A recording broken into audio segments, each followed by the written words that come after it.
what happened is that Donald Trump represented a populist revolt against the ruling class, but Donald Trump did not enact what we would call a genuine circulation of elites.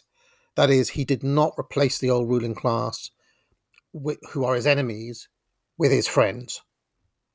Right. Now, what I think this is a very interesting topic, though, which will be of interest to everybody watching this, because in the time since, whether they've read my book or not, by the way, some of them have, some of them haven't. I do think people have got more organized, and certain elites. I'm thinking of somebody like Elon Musk would be the most prominent example, but Elon Musk has many friends too. Vivek Ramaswamy is another one who nobody would have heard of 8 years ago. Another one would be Peter Thiel.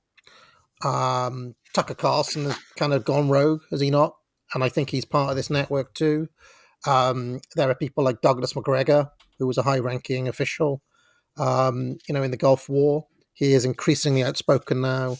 And there are all these people who are identifiably elites, who are getting more and more organized and are backing each other up, and who are clearly part of something that Donald Trump is bringing about. So I do think that we could be.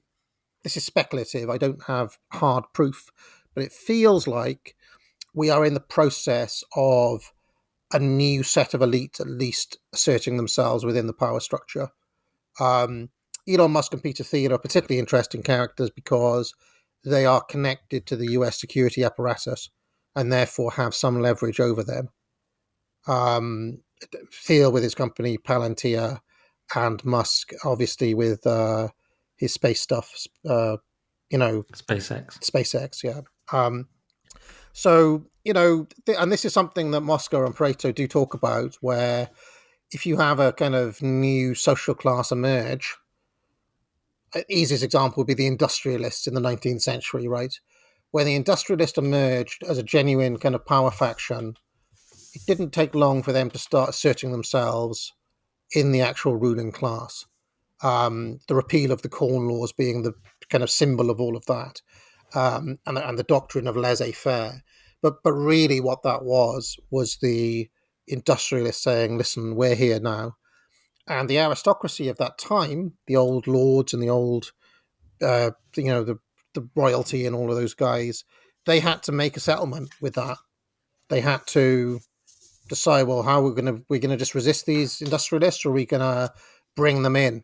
And for a period of time there in the 19th century, the aristocrats and the industrialists were kind of at an uneasy peace, and they were working together during the kind of mid British Empire there under Victoria.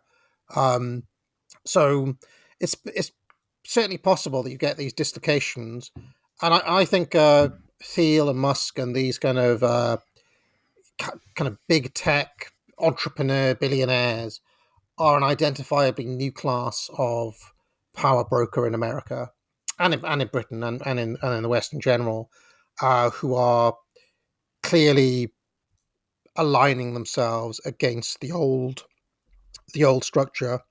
And one of the most interesting analyses I came across of this recently was from a chap called King Pill, just a small channel, where he pointed out that there's a generational difference between the Musk and Thiel and so on, who are identifiably Gen Xers, right? Obviously Gen Xers, and the old ruling class, who are quite identifiably boomer in orientation, or in Joe Biden's case, literally the silent generation, because Joe Biden is absolutely ancient. But so that there's a generational and also source of wealth thing happening.